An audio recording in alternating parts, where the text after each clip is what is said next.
Hey everyone.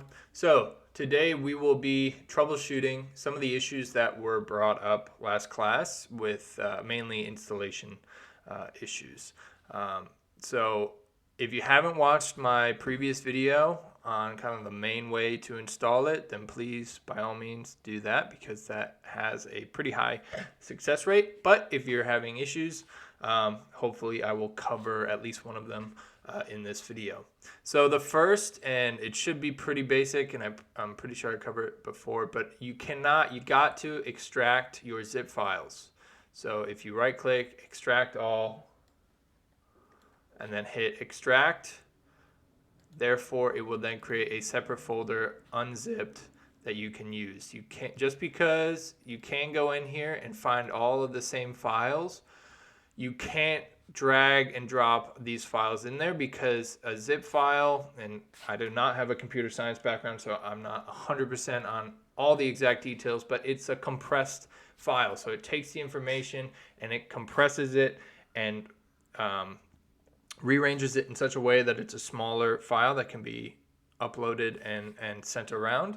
And it needs to be extracted and basically reconfigured so that the files are in full working order.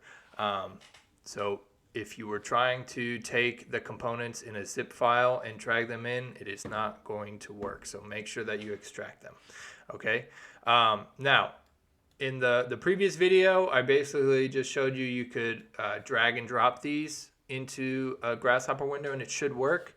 However, for some people that did not work. It was giving you an error. And so there's a couple things, a couple ways that I want you to approach this. The first is if you're getting an error trying to drag it in, one reason why it may be doing that is because your Windows system is blocking it and you need to unblock it. So if you right click on the folder, so let's go into the folder again. Of course it's not popping up, come on. There we go. All right, so if you right click on the folder, go to properties. Now in mine, it does not have that same window, but in your properties at the bottom under attributes, it should have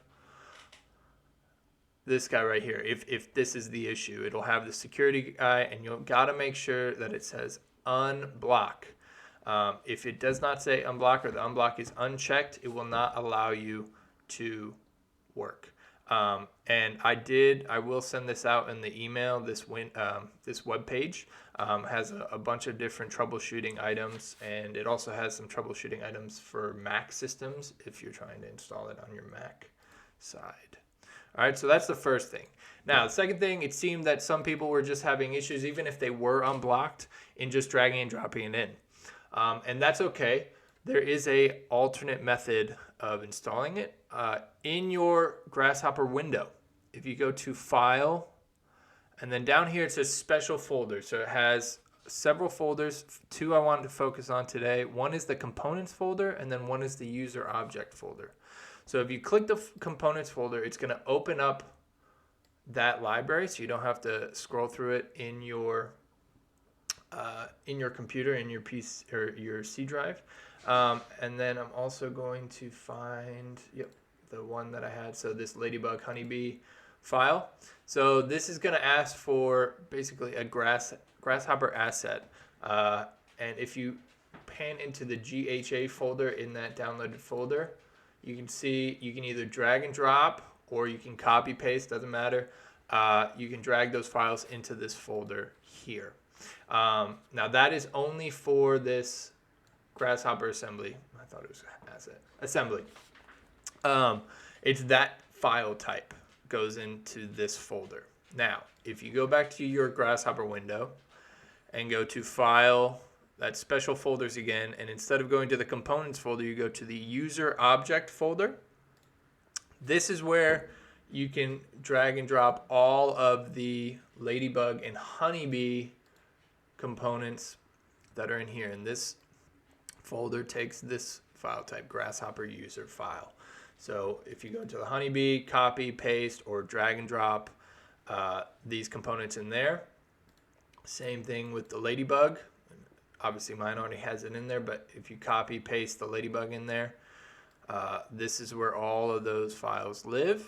And then you just close out, and then you'll close all the way out of Grasshopper and Rhino and restart, and you should have the full capability of your Honeybee and Ladybug. Sorry, I was reading the wrong ones. Legacy versions in your Grasshopper software. So that is just an alternate way of installing it. Obviously, if you have any other issues, please email me.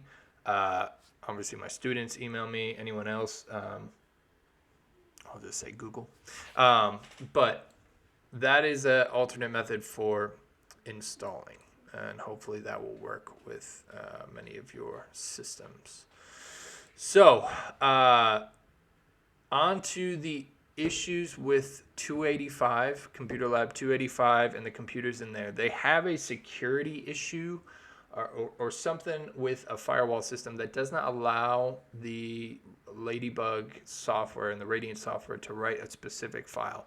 And that specific file has to do with the generate cumulative sky matrix. This guy right here.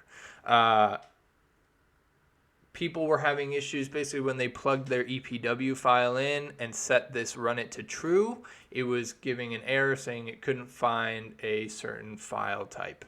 And what we essentially found out is that in the C drive, and let me just drag the folder over. Oh, God, sorry, my other screen has a lag on it. All right, so if you go to your C drive, many people, well, everyone who installed it should have this Ladybug folder in your C drive.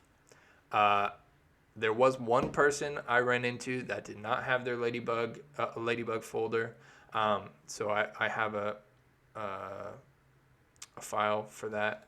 But in your Ladybug folder, all of the EPW files have a folder written within this folder. It also has this generate day matrix executive file here, and a couple others. But what the component is looking for are these folders, and then within these folders, it's looking for these two files. And what I'm pretty sure, and obviously I didn't write the software, so I don't know exactly, but I'm pretty sure that when you plug your EPW file into this component, it writes that matrix file. And for some reason, the computers in the lab are not writing this matrix file. So what I have done is I have gone through and I have downloaded the Charlotte, USA EPW file from the EPW Files website. I've downloaded the Charlotte one, I've downloaded New York City, and then I've downloaded 3 different Central and South American countries. Obviously, Guantanamo Bay is in Cuba, and I don't know if you can technically quantify that as central, but anyway, I've downloaded those 5 files. I have run them through my software, and for each one of them, I have generated a MTX file. And what I've done is I've then zipped these files individually and uploaded them to our files page on Canvas. So in Canvas, under files, if you go to the Ladybug and Honeybee troubleshooting folder, there's going to be 2 sets of folders in there. First are the base EPW files that you will use in the EPW part of the script, right? They're the base EPW files. I've basically just uploaded these for you to download. Obviously, choose whichever ones you want, and use this file to in the EPW import EPW file path. This guy right here. So use that EPW. The reason for that, I just wanted to cut out any issues because on the EPW website, there are a lot of, especially for New York City and for Charlotte, we were running into a lot of different file types and different times that they took the EPW, and it just to make it as simple as possible, use either of these EPW files for your base EPW import EPW component. And then if your system is not writing the MTX files in the C drive files part of the Ladybug and Honeybee troubleshooting folder, I have uploaded all of the different zip files. So basically this includes everything you have here, the BAT, EPW, weather, MTX files. Same thing with Charlotte, Guantanamo, whatever.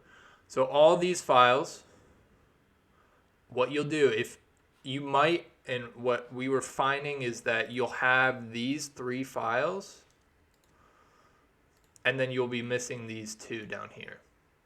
So obviously, if you have these 3 files already and you're just missing these 2, then just take the 2 MTX files from these zip files and copy and paste them in.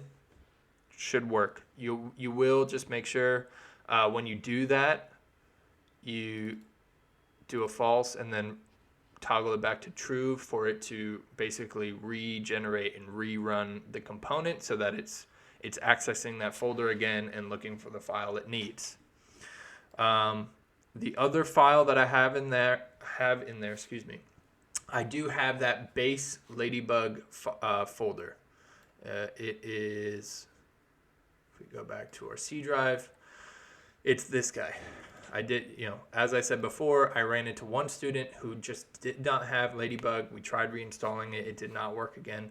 So I have this Ladybug folder with these 3 files zipped and uploaded here. So what you'll do, if you do not have that Ladybug on your C drive, you download this zip drive. Obviously, you extract it. That goes for all of these files. Extract these zip files and unzip them.